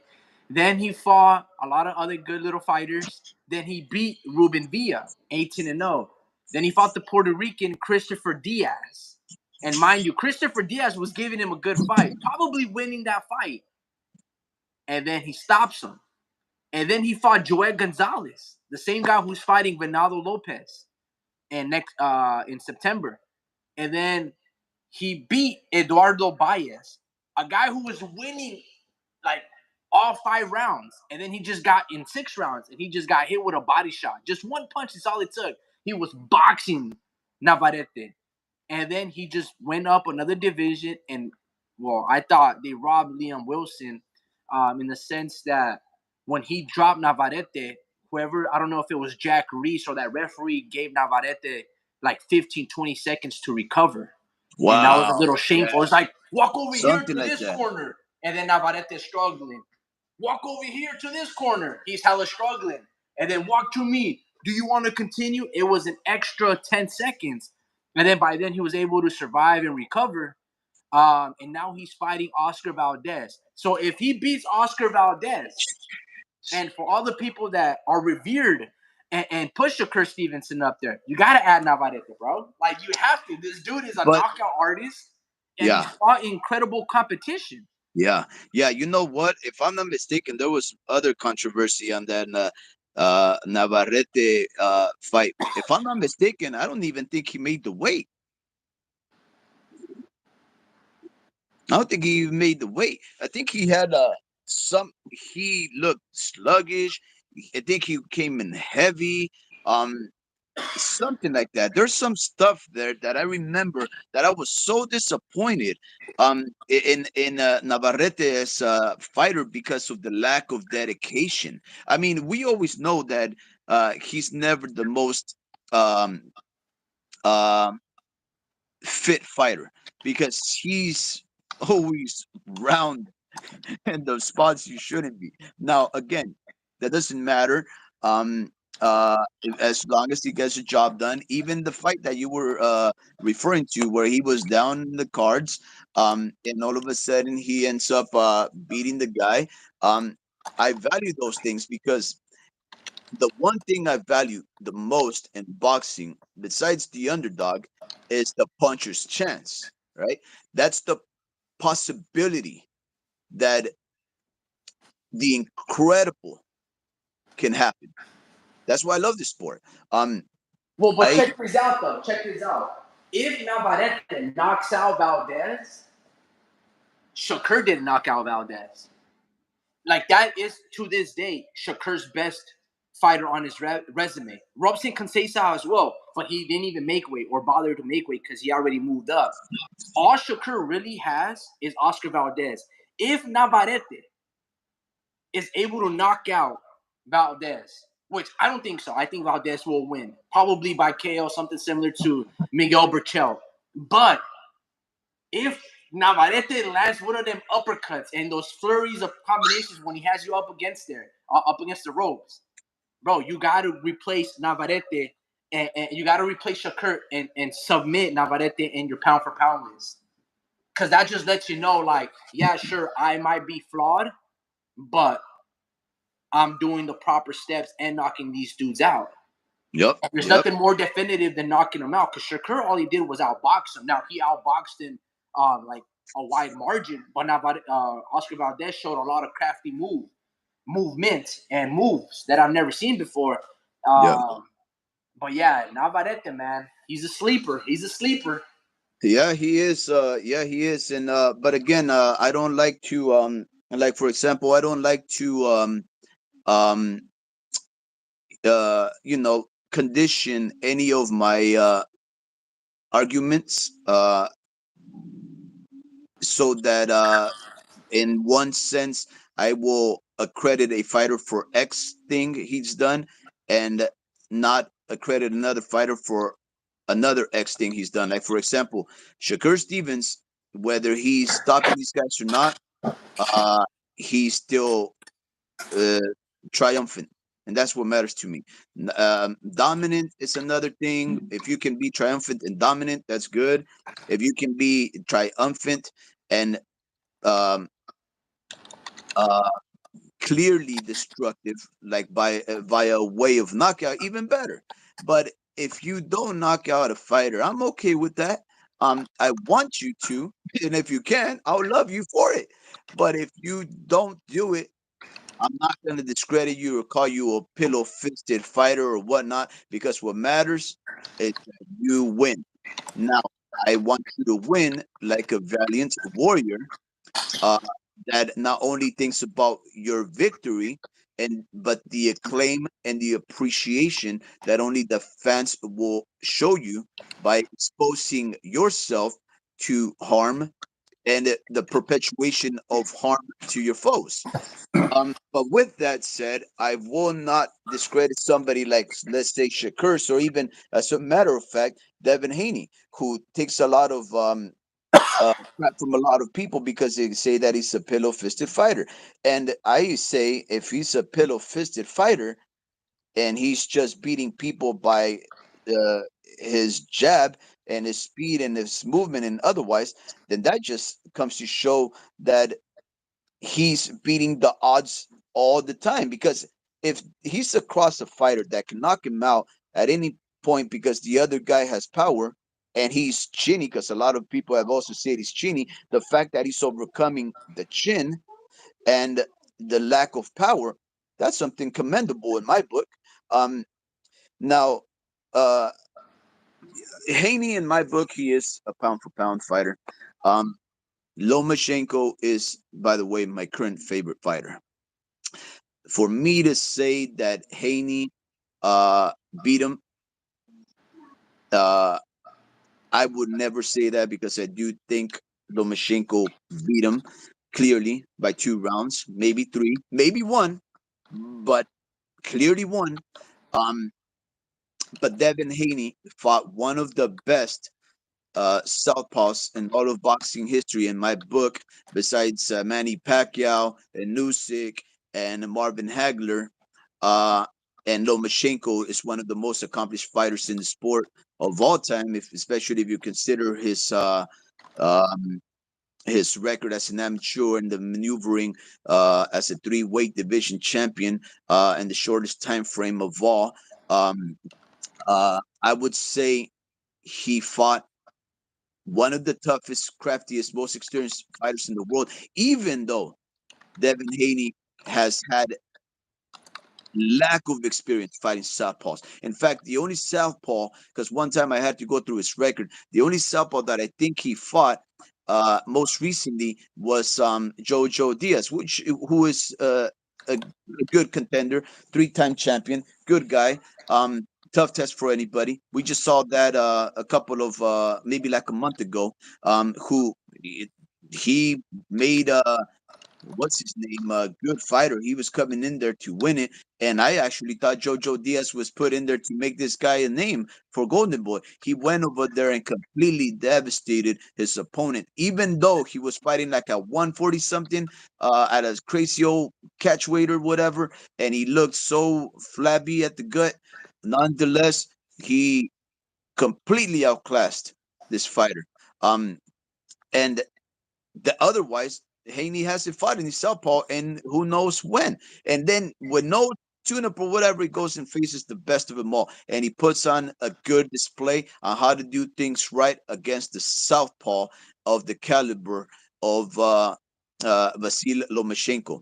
I still think he lost, but now he's talking about fighting another great southpaw at a heavier weight class, who was a knockout artist and who some say should be undefeated because they think he may have eked the win against Josh Tornado Taylor when they fought for unification a few years ago. He's fighting, or he might potentially fight Regis Rugaru Progrua. That's incredible. Haney is a pound for pound fighter, and even if he loses, he's gonna have all of my respect. And I'm gonna be cheering on that kid because we need young fighters like that to move with such courage and valor. Yeah, Yeah, I agree. I think Devin's doing the right things. Even though that decision with Lomachenko, that was a little heartbreaking, man. I don't really understand. I mean, look, I had Loma win in A4. I did want Loma to at least become undisputed, but Devin's doing the right moves. He's fought in Jojo Diaz, tough fight. Jorge Linares, another tough fighter. Lomachenko, these guys are very experienced, very crafty. They've been through the ups and downs. And then he's fighting Regis. While he did look like shit against Danielito Sorria, he was still, he still won that fight. And Devin just moving up and straight going for him. That's what a champion's supposed to do. So I'm happy with how Devin is moving. Even George Kambosos. I know he's very flawed against outboxers. We saw him against Maxie Hughes. I think George Campos has never sparred Manny Pacquiao 250 rounds because that's a different subject. But Devin is moving how a fighter is moving. I thought it was pretty rocky at first with him being an email champ because undisputed or unification matches trump being a mandatory. But since he's became undisputed, George Kambosos twice, Lomachenko, and now Regis Prograis, he's doing it his own way, and it's the proper way because it's still fighting top contenders, top fighters, and he's fighting the dudes in the division. Lomachenko is the dude at 135. and Regis they all make Prograis money. is the dude at 140. Maybe Matias, but Regis has been there with Josh Taylor. He's been in there with Chon Cepeda. So Regis is fighting that dog, and I'm very excited how Devin is moving. You know, it's not calculated like Shakur. It's not methodically placed well like Tank Davis or Ryan Garcia. Devin is doing it the proper way, old school throwback. Yep, Um, absolutely, bro. and that's Absolutely. commendable. I fuck with that, man. Yeah, so you said, and all of those things make money. Every single fight that he's, because Devin Haney won't just call out a person, right? Um, if he says he's gonna fight or he wants to fight Richard Progra, it's because he knows he'll take it. He knows Progra will take it, and he knows somebody will pay good money for that. Um, Now we have fighters, the likes of you know, Jaime Munguia, who I'm not sure what's going on there, but he's not taking some of the biggest fights, which can arguably make him the most money, and it put him in a spot of fan creation, more so because he obviously has, the Mexican American fan base always gonna rally for him. It's really that simple. But he just fought uh Sergey Deremchenko, and he almost lost. And I doubt that fight paid that much. Now, when you think about a close call like that, you have to think, okay, But are they Sergey gonna? is good though, man. He I always been giving them absolutely. dudes tough fights, man. Yes, but see, yes, he gave Danny Jacobs a tough fight. Uh Jamal, Triple G, all Well, tough, man. Jamal was the only guy that really, like, made it very clear that he won. Um Triple G, that was a war. Um Triple G, that was probably the worst fight he's ever been in. Besides maybe a Canelo, but I would wager, unless my memory is betraying me, and it always betrays me. It's a traitor, my memory. Uh, I think that was probably Triple G's toughest fight. Uh, in the sense that he got physically hurt.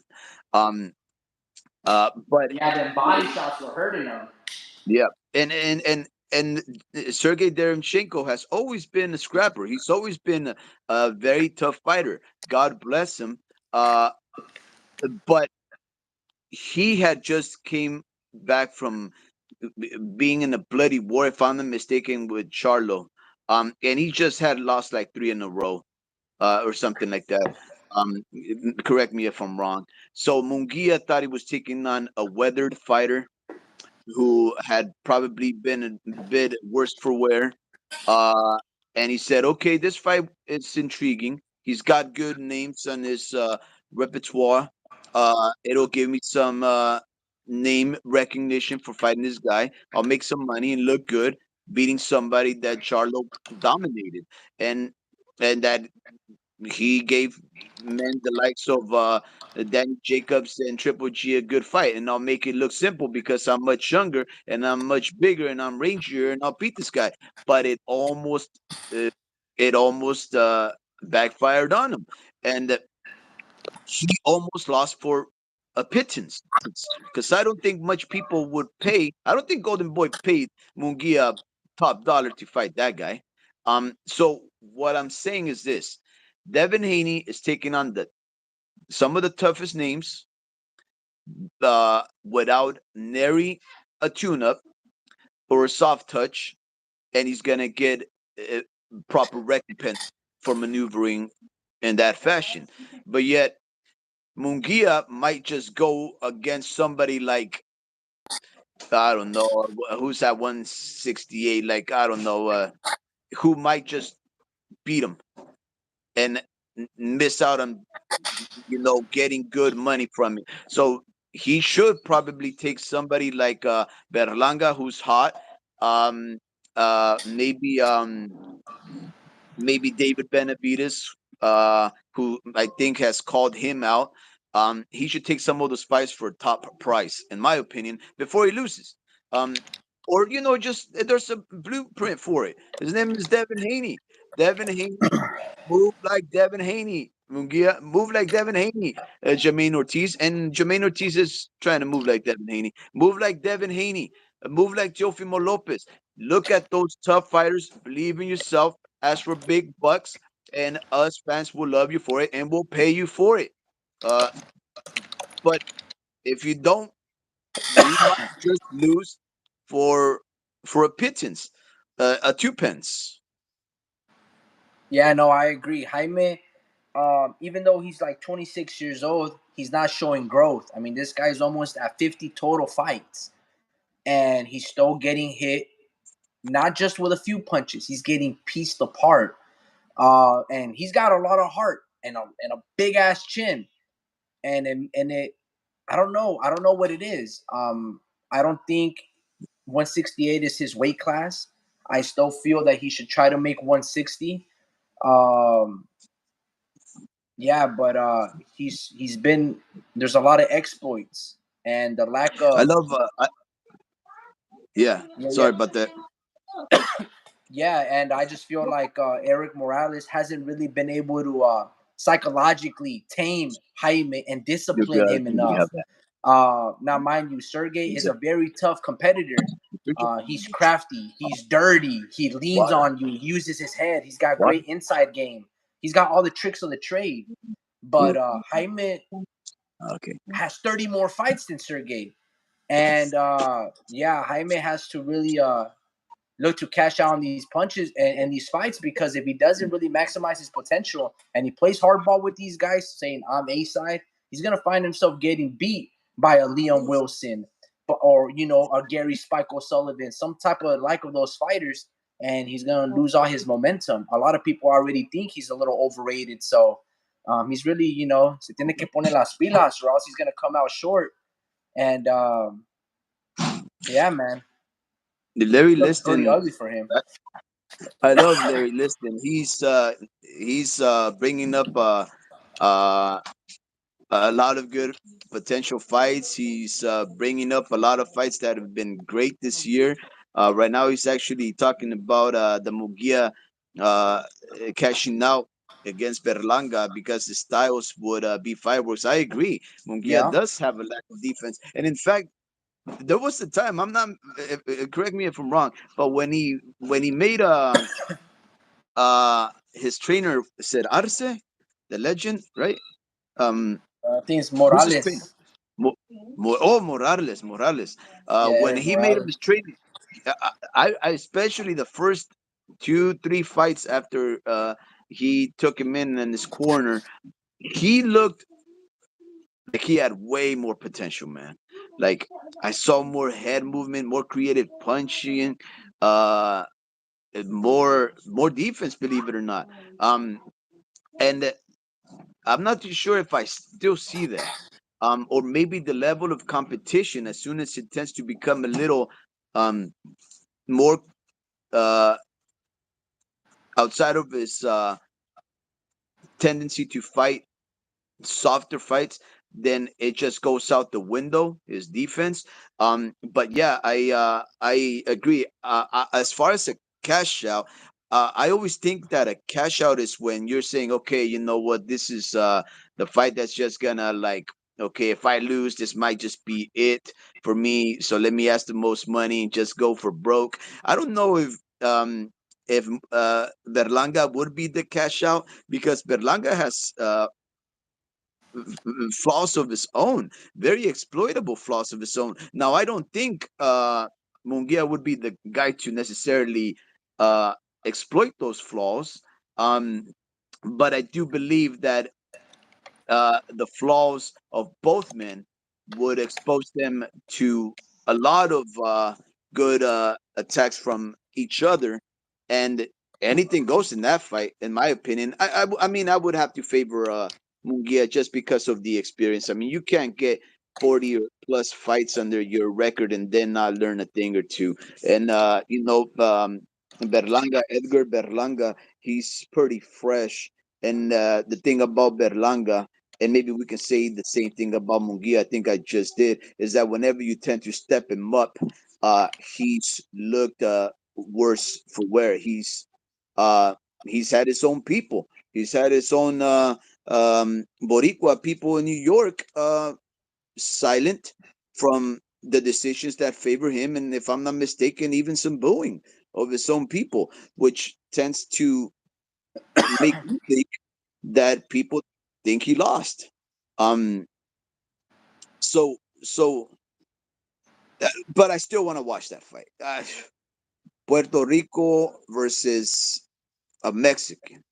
That's like you put a cock uh, to fight another cock, and one is a bantam, and the other one is like a red crested rooster, and you just throw them in the pit, put under blades under feet, and then see who bloodies each other first. That's a Mexican cockfight, bro. That's a rooster and a rooster trying to kill each other. So I love that. I really want to see that fight. Um, and I like Berlanga. I mean, as a kid, I think he needs to humble himself. He's a bit arrogant and crass, and his words and his demeanor at times. I mean, I don't like the whole biting a person or in the cheek or whatever. That's a big turnoff. You do something despicable, you do something like that, I'm gonna cheer for your defeat. It's simple as that. But that's his first mea culpa. So I'll forgive him on that one. But next time he acts like a douche, I apologize for my terminology. The next time he acts like a feminine pad, uh, I will definitely uh, hope that he learns a lesson through violence. Yeah, no, I think well the zone wants that fight, so they might just put it up there. I know they've been asking for Eddie Hearn and his team to play nice with Golden Boy and Oscar. So hopefully that fight does happen. It's an in-house fight, so I don't see why it shouldn't happen. That's more realistic than David Benavidez and Jaime Munguia, which I think would be another fantastic fight. But yeah, Berlanga versus Jaime Munguia could be, their version or today's modern version of going back to Gotti and Mickey Ward. Even Rafael Marquez versus Israel Vasquez. It can be one of those great fights where, man, you can just fight each other for 3-5 times. But yeah, hopefully, man, it is sad to see that Jaime hasn't really developed. I mean, this guy, again, he has 44 fights, and he fought Sergey Derenchenko, who, even though he has the deep amateur pedigree, has less than 20 pro fights. And he was getting, I mean, I thought he lost. I thought Jaime lost that fight. I don't think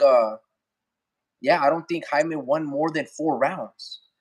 Um, but yeah, Yeah. I think it'll be a really interesting, exciting fight.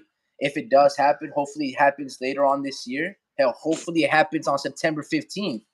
But again, given that the fact that it's 2 months away, it'll more likely happen in November. But yeah, Jaime, he's got to, get his shit together because that resume, people are gonna be calling him out, and he's gonna have tough fights from this point on. And he needs to either stay at 168 or develop better defense because guys like Jimmy Kelly, hell, even Gabe Rosado should not be giving him those type of fights that he's been having. So if he's either going to tighten up that defense or go back to the lower weights because 160, 168, it's not it. He's very, he reminds me of Mikey Garcia when he moved up to 147. Um, they're a little chubby in the stomach. And you need to be finesse, you need to be quick, and you need to be sharp. And Jaime having that added weight, he's looking slow. He don't look sharp.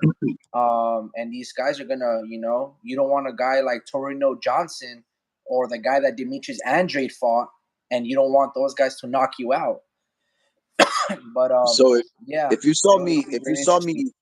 if you saw me lift a uh, a bottle of a refreshment to my lips, it is a non-alcoholic beverage. It's called Tepachito.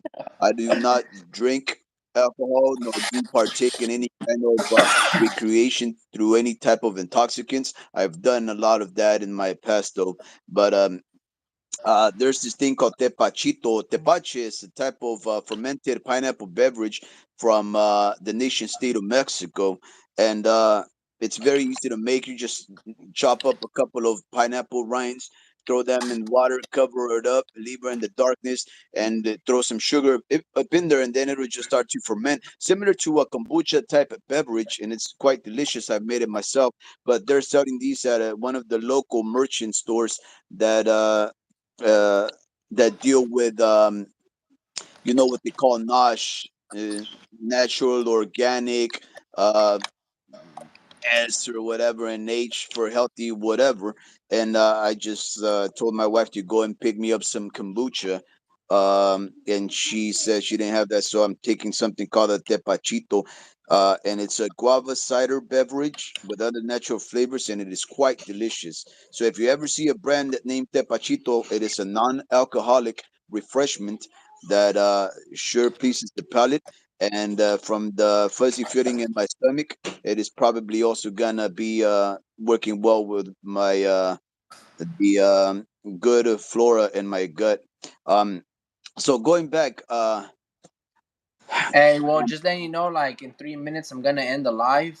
yeah, Just because I gotta start packing it up soon. But but yeah, just be mindful of that. Go ahead. okay.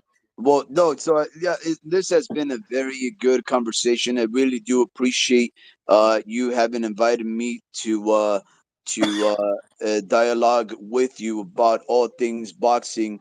And I appreciate Drewski, uh, who I wish that he would be able to hop on the live, but he seems to have done a great job as the wrench right there. Larry Liston.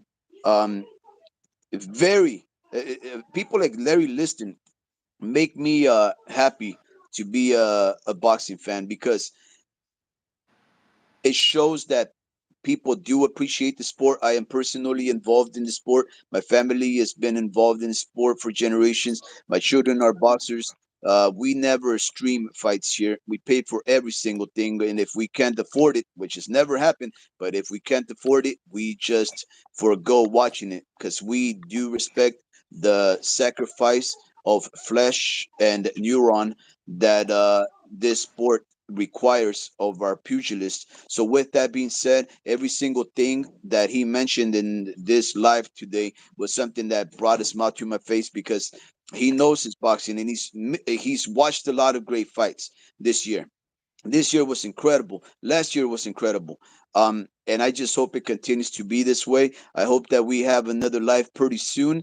I hope that you're able to figure how to work these lives in a more a proficient fashion so that you can invite others, including maybe even Mr. Liston one day. If I'm not mistaken, I think I've ran into Mr. Liston on the YouTube streets here and there, and it's always a very informed, unless I'm mistaken, of course, very informed, very respectful commentator. So but yeah, this is awesome. This is awesome. Hopefully, I run into all of you guys. I don't know, on the Ring IQ Boxing Show or Boxing Beats and Rhymes or the Boxing Boys or Showbiz the Adult, whatever.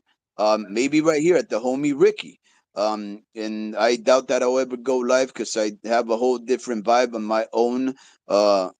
Warp Speed channel, which really doesn't do anything besides an occasion. I might drop some history on low riding or whatnot, but otherwise, it's been a pleasant evening of very insightful and respectful boxing talk, and I hope that we are able to congregate soon enough to discuss all things pugs and blood. Blood. Alrighty, guys. Yeah, man. Thank you guys for tuning in. I'm gonna try to do more research so I can make this stream go much more smoother and have more invitations. Again, I'm not too sure if I'm supposed to have like a third party like StreamYard or if YouTube does all the invitations, but I'm gonna do a quick research tonight, and hopefully tomorrow or sometime later on in the week we can talk about more of Navarrete and Valdez and just kind of build up more momentum for all these fighters or fights that should get more attention. But yeah, I'm glad you guys liked it, and until next time.